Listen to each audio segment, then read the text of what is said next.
My ID badge still worked when I walked into the building that morning. I didn't know it would be the last time.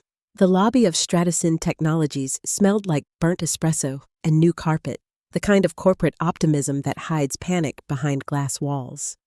I balanced a half-melted granola bar on my keyboard while fixing a broken code deployment no one else even knew had failed. Our core system, an adaptive routing algorithm that had landed us in talks for a $500 million acquisition, was hiccuping on the East Coast servers again. And if I hadn't caught it, Mason would have blamed AWS latency like he always did whenever something confused him, which was most days. Meanwhile, I was 8 browser tabs deep in debugging, Slack notifications pinging like a casino jackpot, when an intern named Tyler showed up at my desk holding an iced coffee I didn't order. "From Mason," he said. "He said it's a thank you for all your help during due diligence." I nearly laughed out loud. The cup had a sticky note on it. "Keep killing it. No need to join the buyer call today. Confidential stuff." And right then, I knew something was off. See, the algorithm they were marketing as Stratocin's proprietary optimization engine wasn't theirs. It was mine.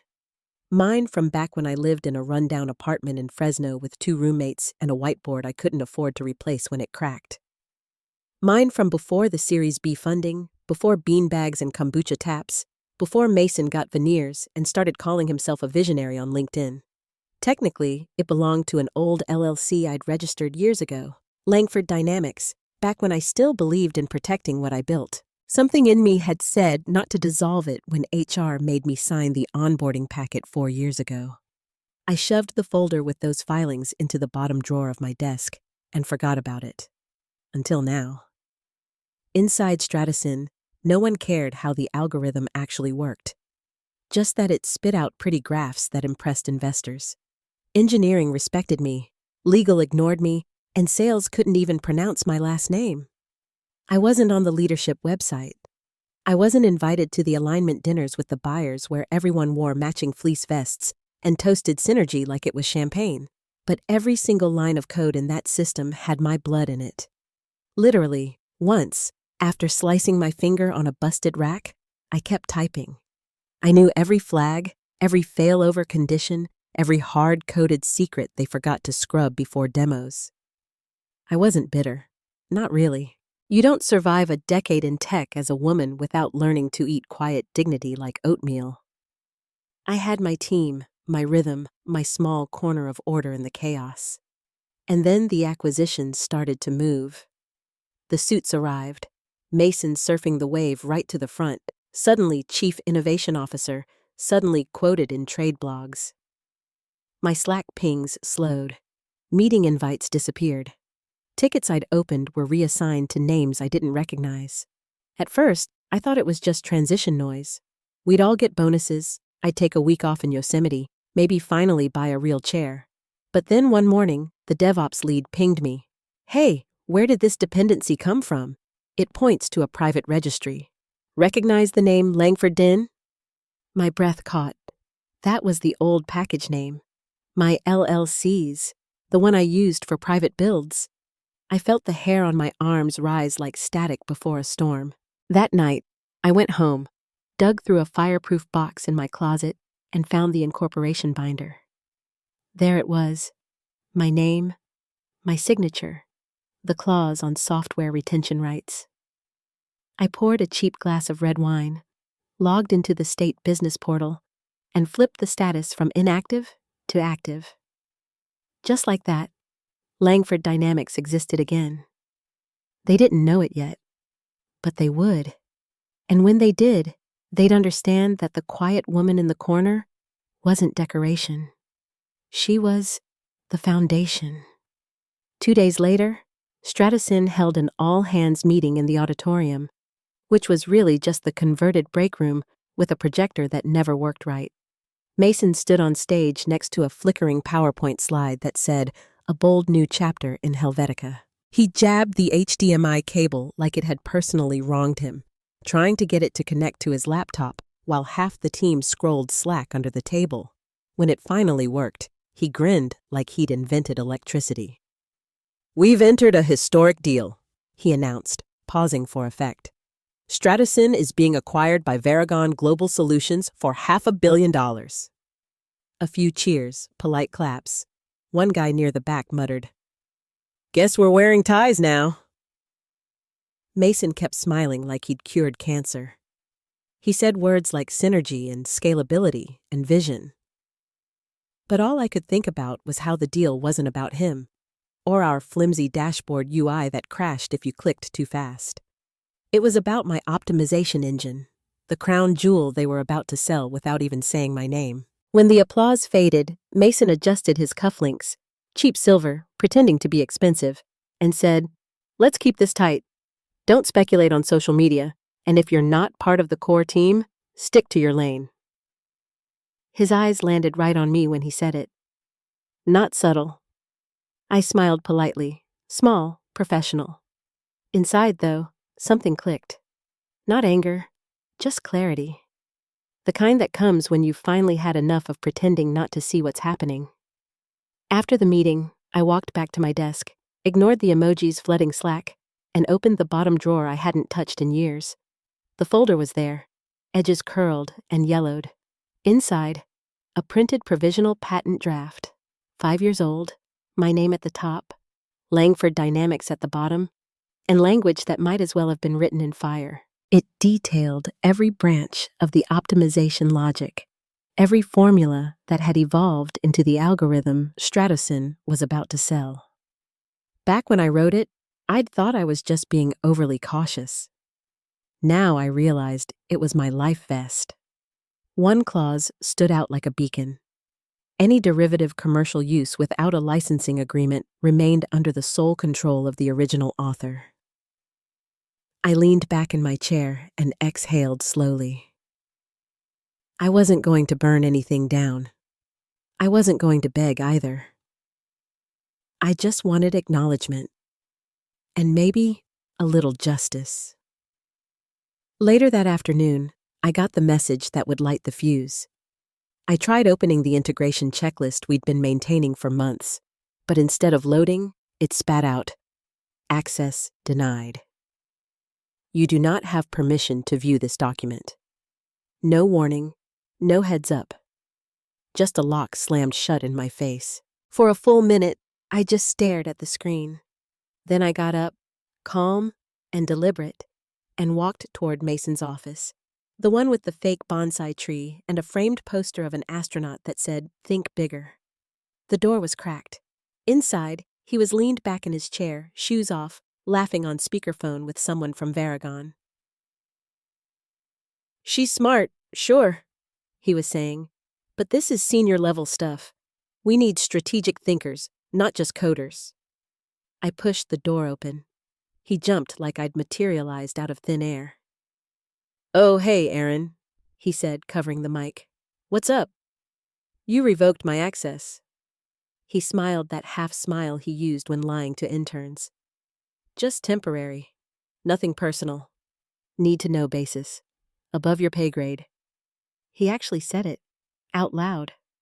I nodded once, slow and quiet, then turned and walked out. Past HR's pastel cardigans, past the fake plants, past the broken badge scanner that still hadn't been fixed. The cold morning air hit me like a reset button. I wasn't crying. I wasn't even angry. I was done being underestimated. Standing in the parking lot, I pulled out my phone and dialed a number I hadn't used in years. My patent attorney, David. He answered on the second ring. "Langford? Wow. Haven't heard from you since, what, 2020? "They're selling the algorithm," I said. Silence. Then a low whistle. "The one from the LLC? "Yep. Dormant until last week." "You kept all the paperwork?" "Every page." He laughed once, not unkindly. "Then they're in trouble. You still own the core rights." I stared at the gray sky above the parking lot, the wind tugging at my coat. "They think I'll stay quiet," I said.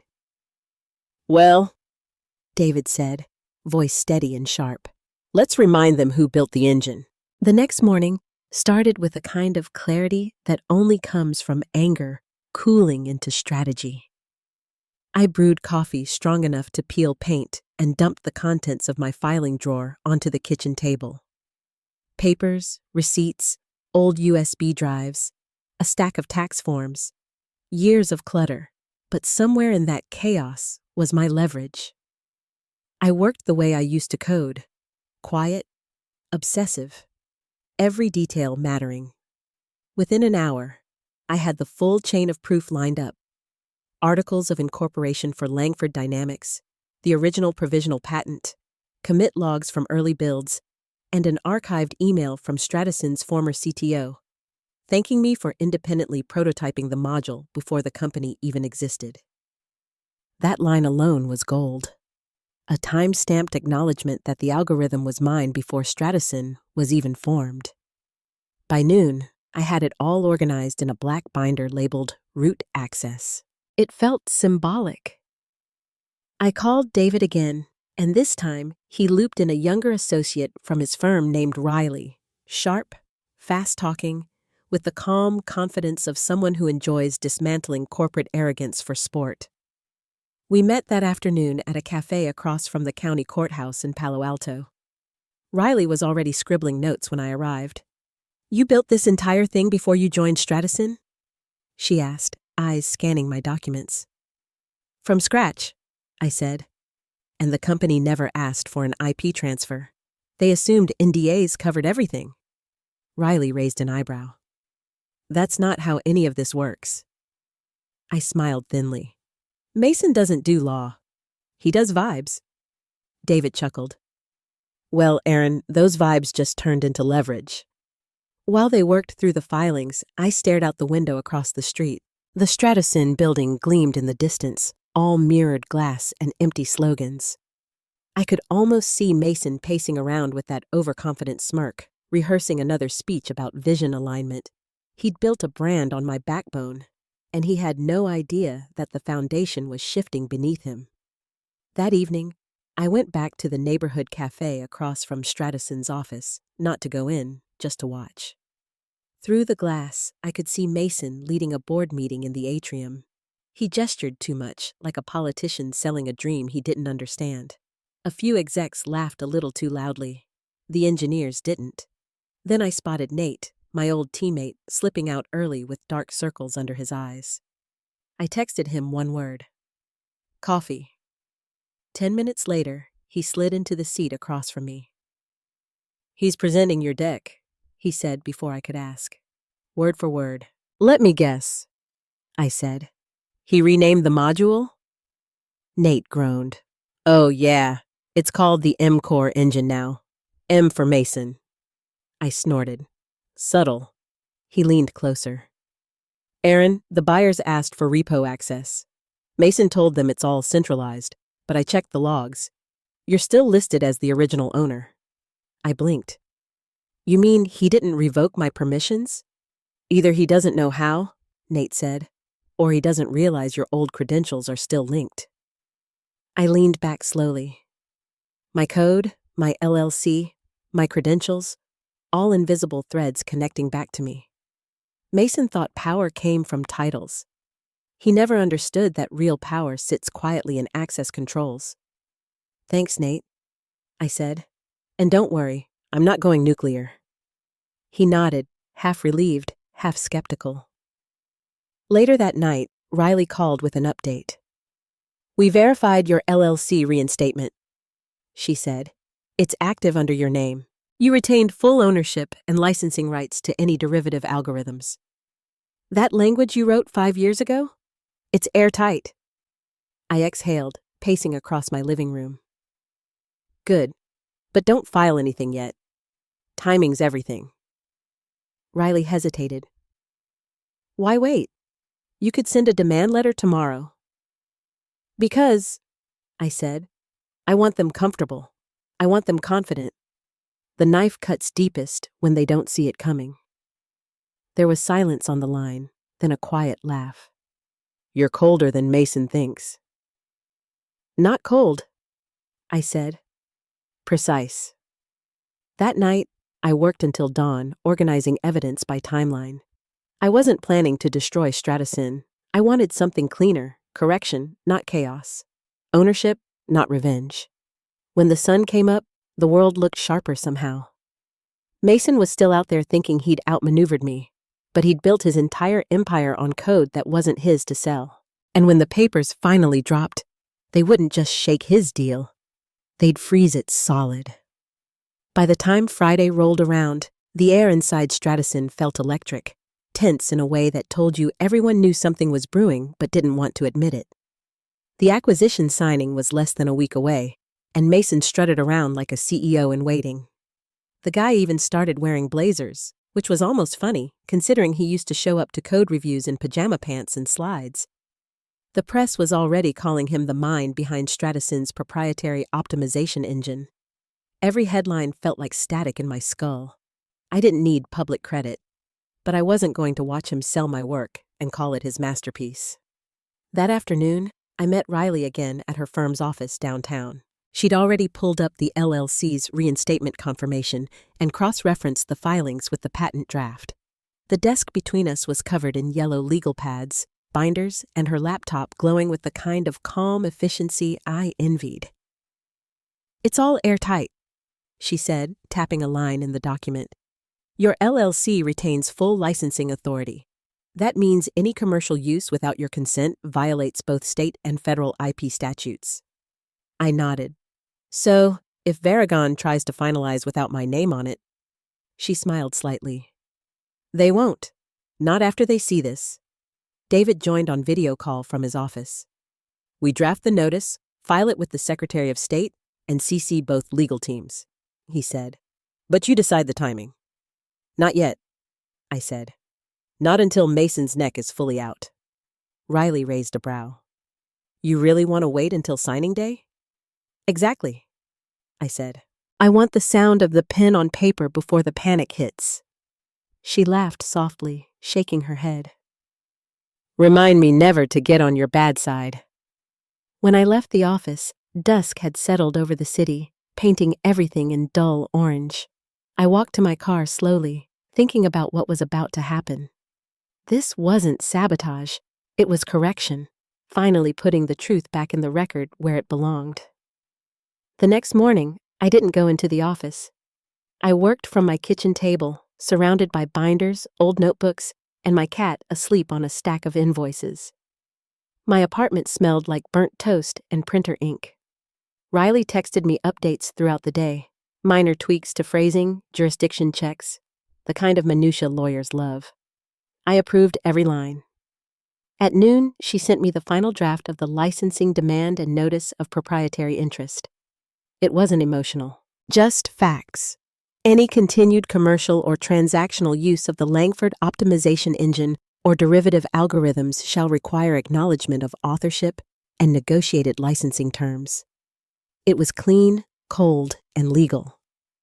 Exactly how it needed to be. By evening, Mason's LinkedIn feed was a carnival of delusion, press quotes, fake humility, and one post of him clinking glasses with Varagon's executives. "Big things coming," he wrote. Innovation had leadership. The comments section was a graveyard of applause emojis. I sat back and smiled faintly. Let him have his parade. On Monday morning, I drove downtown to sign the hard copies with David and Riley. They'd already printed 3 sets, each neatly clipped and time-stamped. When the pen hit the paper, a kind of stillness spread through me. Not triumph, not rage, just peace, the kind you feel when something unjust finally slides back toward balance. "Want to hit send?" Riley asked, her finger hovering over the mouse. "Wait until the press call," I said. "Let them say the words proprietary optimization engine one more time." She grinned. "Damn, you really are a strategist." That afternoon, I parked across the street from Stratocin's glass tower. Through the lobby windows, I could see the whole company gathering again, faces glowing in the light of a massive projector. Mason was at the front, holding a microphone, playing the role of tech messiah one last time. I opened my laptop and watched the press live stream from my car. There he was, mid-gesture, smiling too wide, talking about our groundbreaking algorithm. My algorithm. Riley's text popped up. "Ready." I typed back. "Send it." She hit the button. The notice went out to Varagon's legal team, the state registry, and Stratasyn's board of directors. Timestamp 12:37 p.m. 36 minutes later, one of Varagon's lawyers flagged the email. 42 minutes in, someone on their compliance team pulled the patent draft from the database. By the 50-minute mark, a single-line message hit Mason's inbox. Subject: Urgent IP. Inquiry. Body: Please explain this filing by Ms. Langford. No emojis this time. No smiles. Across the street, I watched Mason's face freeze mid-laugh, the color draining as the realization hit. And somewhere deep inside that glass building, the sound of celebration turned into the quiet panic of paperwork catching fire. Mason didn't show up online for almost an hour after that email landed, which was how I knew he was panicking. When he finally reappeared in the company Slack, he dropped a one-line message in the #announcements channel. Quick clarification meeting in 15. Everyone relax. Just routine legal housekeeping. No one relaxed. By then, half the company already knew something was wrong. Engineers stopped pretending to code. The finance team whispered near the coffee machine. Marketing went silent. Rumors always moved faster than truth, but this time, the truth had a timestamp. Nate pinged me privately. "You did something, didn't you?" Legal's melting down. Mason's locked in his office. Me. Just reclaiming what's mine. Nate. Holy hell, Aaron. The buyer froze comms. No one's responding to him. I leaned back in my chair and smiled slightly. That's how you knew it was working. Buyers don't go silent unless something radioactive just landed in their inbox. By early afternoon, David and Riley were fielding calls from Varagon's legal division. The tone had shifted from polite to surgical. Riley forwarded me one of their follow-ups. To confirm, Ms. Langford's LLC retains licensing rights to the optimization engine core code and derivative modules. Please provide verification of state filings and timestamps. I reread it 3 times. Those words, Ms. Langford's LLC retains licensing rights, were like music. By the time the West Coast hit lunch, the entire merger was in a state of suspended animation. Stratasyn's board called an internal alignment session, which everyone knew was code for stall until we figure out how bad this is. Nate sent me a screenshot from his calendar. Mason's 2 p.m. event title, Critical IP Clarification Touchpoint. He captioned it, translation, "We're screwed." Through the office's glass windows, I could see Mason pacing like a trapped animal, phone pressed to his ear, sweat visible through his fancy shirt. I pictured the buyer's attorneys on the other end, calm and precise, dissecting every sentence he tried to bluff through. Lawyers don't do optimism, they do documentation. And my documentation was flawless. Varagon's legal team initiated what they called a temporary hold pending internal compliance review. In merger language, that meant one thing. Every contract, every transfer, every signature was frozen until further notice. No champagne, no headlines, just silence and dread. When the company group chat went quiet, that's when I really knew. The usual memes vanished. The emojis stopped. Everyone felt the temperature drop. At 3:10 p.m., Mason sent a private message. "Aaron, can you step into my office tomorrow morning? Need to discuss some details about legacy code ownership." I stared at the screen for a long second, then replied, "Happy to discuss. Please CC legal." He didn't answer. That night, I met Riley again to go over next steps. "They'll either negotiate," she said, flipping through her notes, "or try to bury this. But they can't ignore it now. The buyers won't move an inch until ownership is clear." "Let them stew," I said. "I'm not chasing them." She smiled. You've already won. They just haven't realized it yet. At 7 p.m., my phone buzzed. It was a screenshot from Nate, an internal email sent by HR to the entire company. All hands meeting postponed. Please refrain from external communication regarding acquisition details. Beneath that, a single line. Mason Collins is on personal leave pending review. I didn't cheer. I didn't even exhale. I just sat there at my kitchen counter, staring at the words until they blurred. The empire he'd built out of buzzwords and stolen credit had cracked under the weight of its own lie. The next morning, Riley called at dawn. Varagon confirmed receipt of the licensing notice, she said. They've suspended all acquisition activity. You froze a $500 million deal with one signature. I poured my coffee, calm, steady. Then it worked. Riley laughed softly. You don't sound surprised. I'm not, I said. Mason thought ownership was a title. It's proof. For the first time in months, the noise in my head went quiet. I didn't want revenge anymore. I wanted recognition. A simple acknowledgement that the system running their empire came from me. As the sun rose, I looked at the glass tower of Stratison glowing in the distance. The people inside were scrambling, spinning, rewriting narratives. But the algorithm still ran perfectly. The engine still hummed. It just didn't belong to them anymore. It belonged to the woman they'd tried to erase. By Tuesday morning, the entire building felt like a stalled machine, silent, humming, ready to collapse under its own tension. Mason's name had vanished from the shared calendar. HR called it temporary leave, but everyone knew that was corporate speak for the board as sharpening knives. People walked fast through the halls but avoided eye contact. The free snack counter sat untouched. Even the espresso machine sounded quieter, like it didn't want to draw attention. At 9:03 a.m., Nate messaged me. Emergency board meeting today, 3 p.m. Not on the invite list, but guess who's zooming in? Varagon's lead counsel. Me. Hartman? Nate. Yep, the one who looks like she eats contracts for breakfast.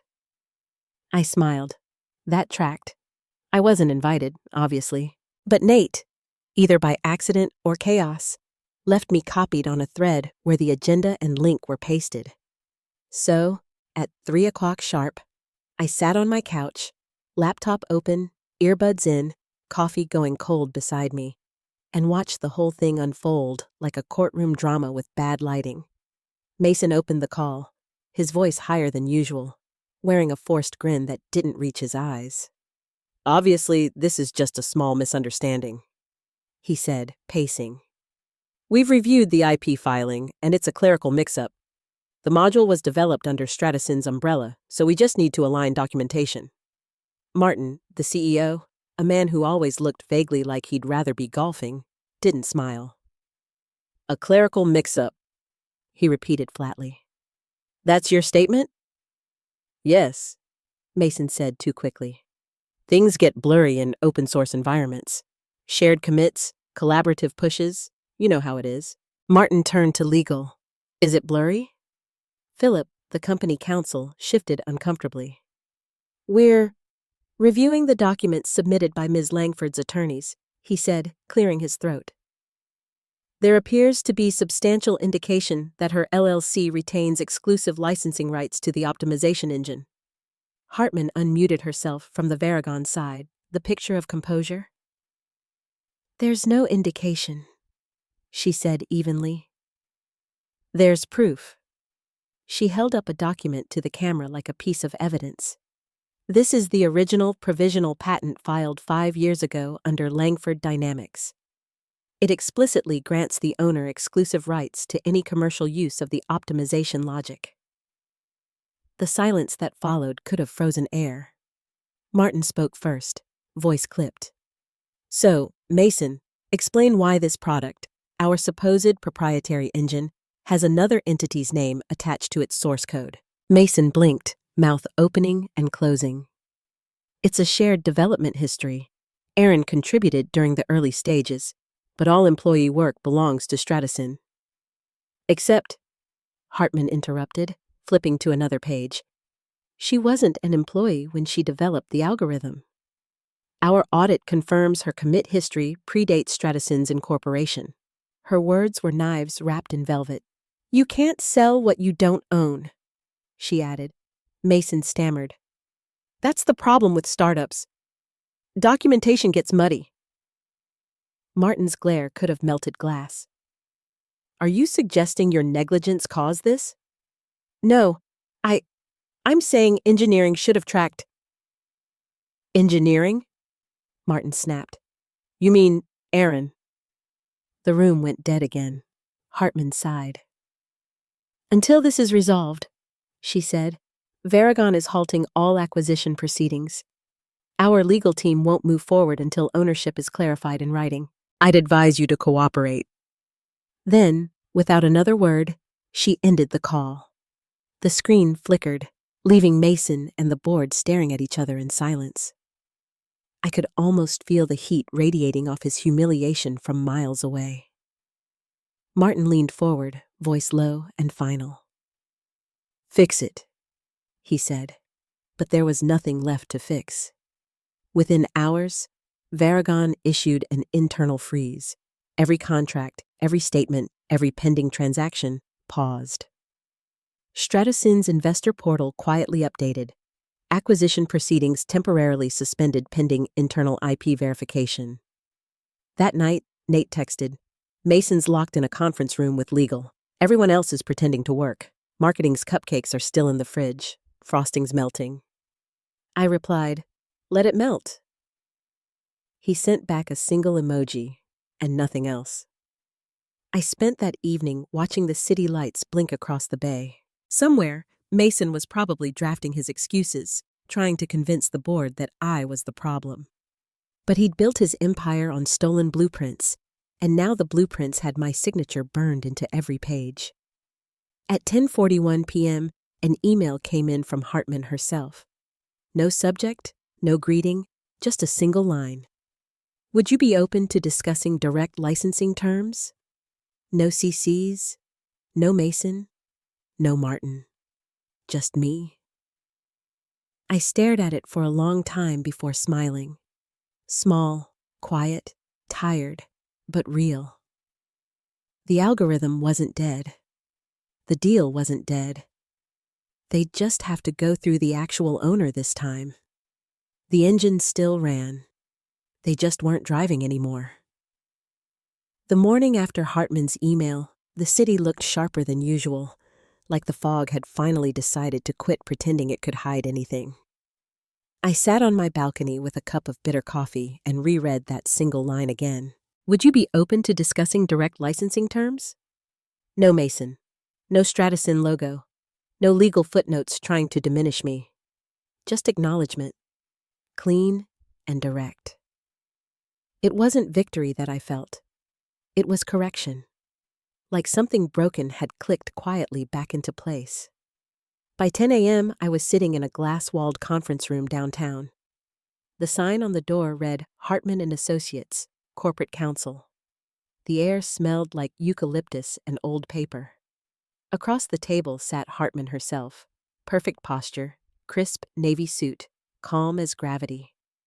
Ms. Langford, she said, extending a hand. Thank you for coming. Please, I said, shaking it. Aaron's fine. She smiled faintly. Aaron, then. Let me be clear. We're not here to dispute ownership. Our auditors verified everything. Your LLC holds the IP. What we'd like to discuss is how to move forward in a way that keeps the technology alive. I nodded. So, you still want the engine? Of course, she said. We just want it legally. Riley joined via video from her office, her voice steady and warm through the speaker. We're open to negotiating a licensing agreement, full attribution, fair compensation. Hartman leaned back, hands folded. You've built something extraordinary, Aaron. And frankly, Stratocin didn't deserve it. I didn't respond right away. For months, I'd rehearsed what I might say in this kind of moment, some sharp line about justice or revenge. But sitting there, all I felt was a deep, tired quiet. This was never about revenge, I said softly. I just wanted the record to reflect the truth. Hartman nodded. And now, it does.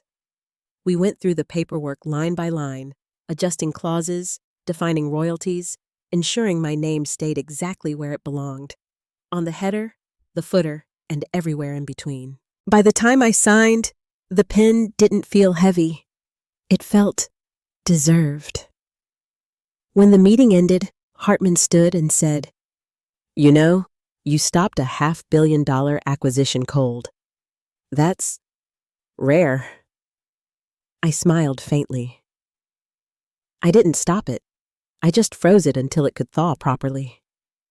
Outside, the afternoon sun caught on the mirrored glass of Stratison's headquarters across the street. The lobby looked emptier now. No press banners, no champagne, just silence. I watched a janitor pull down the Welcome Varagon team poster and toss it into a bin. Fitting. A week later, Stratison issued a quiet statement. The company is restructuring to align with new licensing terms and leadership changes. Mason's name wasn't in it. Rumor had it he'd stepped away to pursue new opportunities, which probably meant hiding somewhere with his LinkedIn deactivated. Nate texted me. "They're calling the new build Langford engine now. Thought you'd want to know."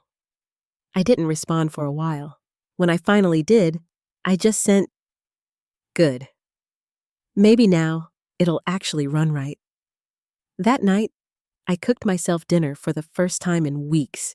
Nothing fancy, just pasta and cheap wine. My laptop sat open on the counter, notifications rolling in from people who'd heard the story through whispers and legal filings. Some called me brave. Some called me reckless. I didn't care what they called it.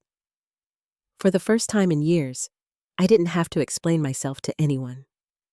Later, I opened the source code again, the same one that started it all. My cursor blinked at the top of the file beside a single line that had always been there, unnoticed by everyone except me. Copyright C. Langford Dynamics. All rights reserved.